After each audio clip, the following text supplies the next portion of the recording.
LD Chairperson. First of all, I would like to greet our visitors. Andito ang ating pinakagwapo.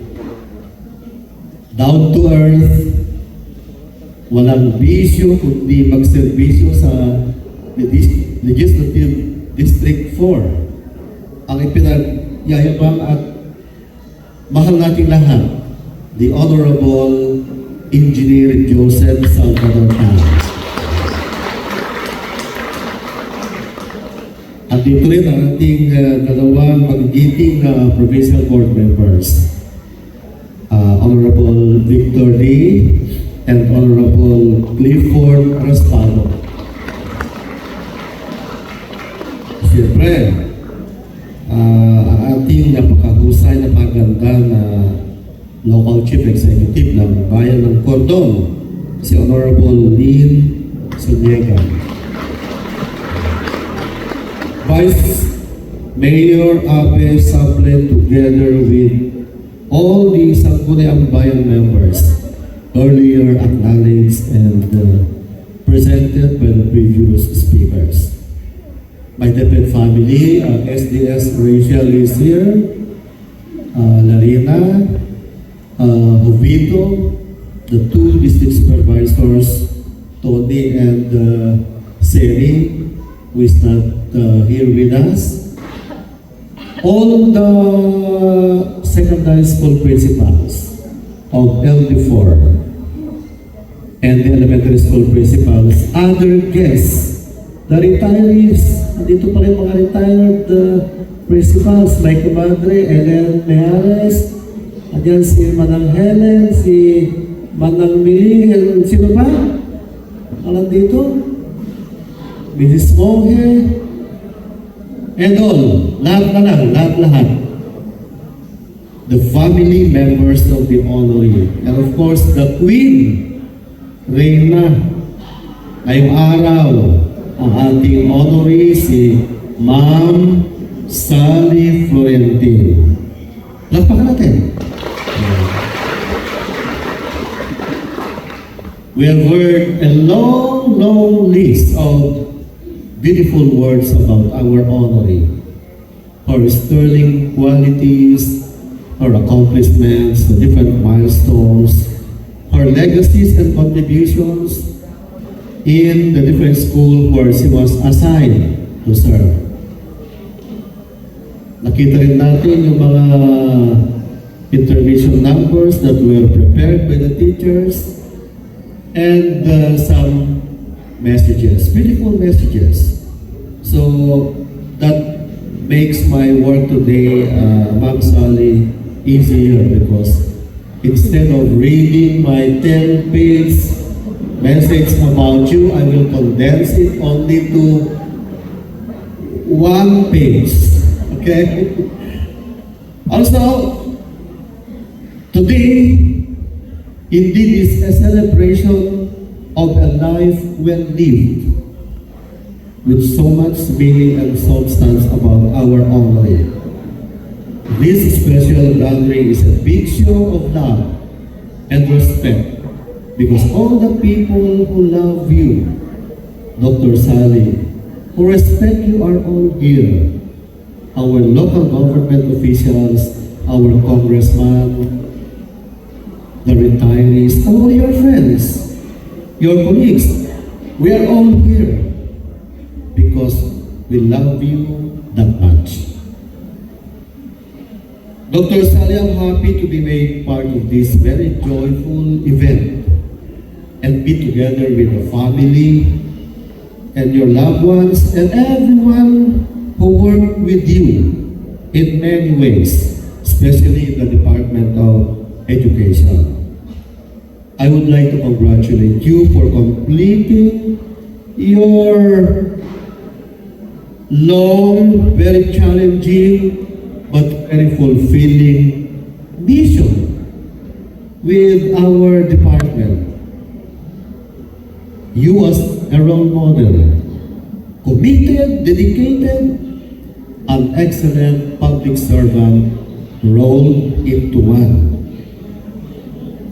As this day marks your grateful, graceful, and honorable exit in DepEd and in government service, we are here gathered to manifest our adoration with you to you. Ang ganda ng ano mo, friend, no? I'm so amazed. This is the first time that I saw a retiree seated beautifully in a very amazing chair, amazingly covered with a very beautiful gown.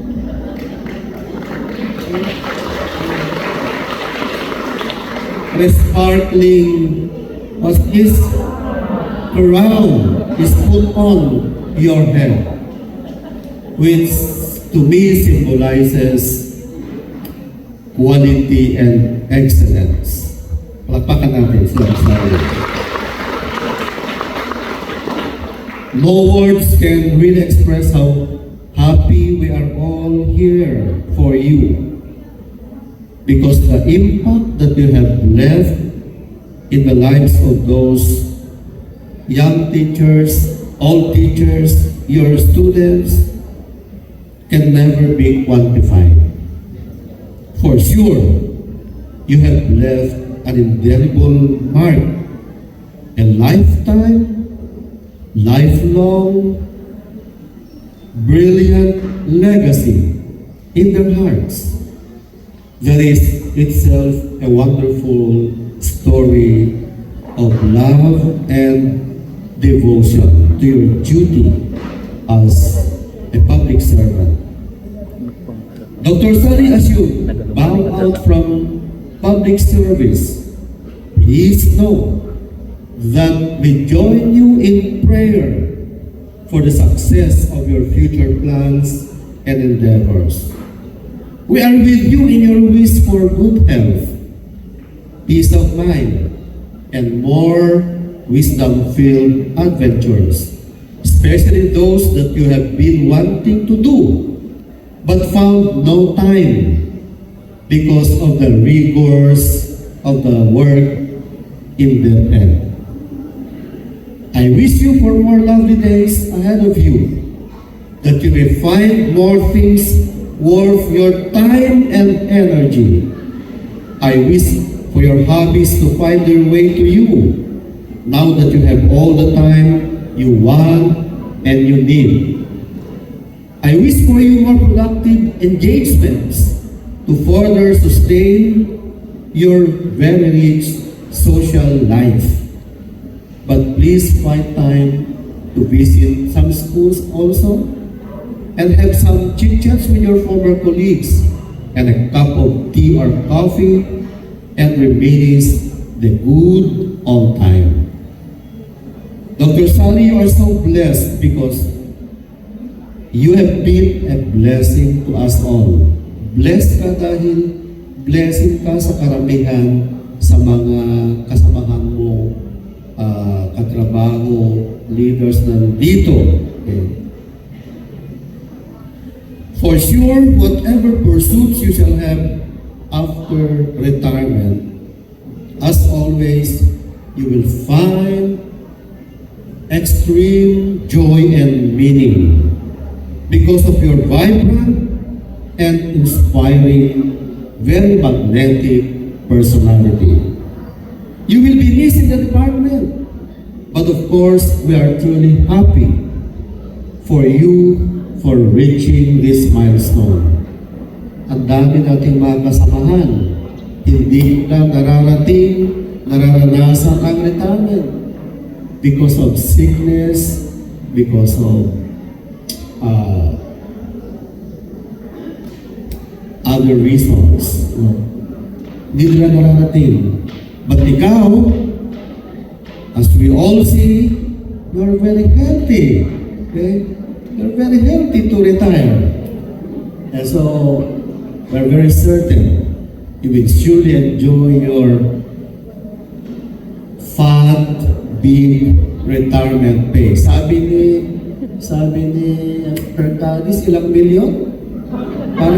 Parang kasama mo siya kung pumunta ka sa GSIS na magpa-compute because Mr. Cadiz knows exactly the figure of how much you will receive from the government service insurance system. Sabi ni SDS, Rachel, travel buddy ka. Pwede bang pasakay sa inyong sasakyan? At makisali din kami sa inyong mga travel, local and abroad? Ayan. Pwede yan, ha? Thank you so much for your services in the department and for your great, noble contribution in realizing our goals. People like you continue to inspire the present and the next generation of DepEd personnel who value first and foremost dedication at work, commitment to duty, passion, diligence, hard work, high sense of professionalism, and most importantly, integrity in public service. You all have this. So, congratulations to the family members. We are returning back to you, Ma'am Sally, completely more beautiful, more inspired. She has now more time for you, and I hope this would not be the end of your journey, because there will be more opportunities for growth outside DepEd. So on this note, Ma'am Sally, congratulations. Your DepEd family wish all the best for you. Thank you.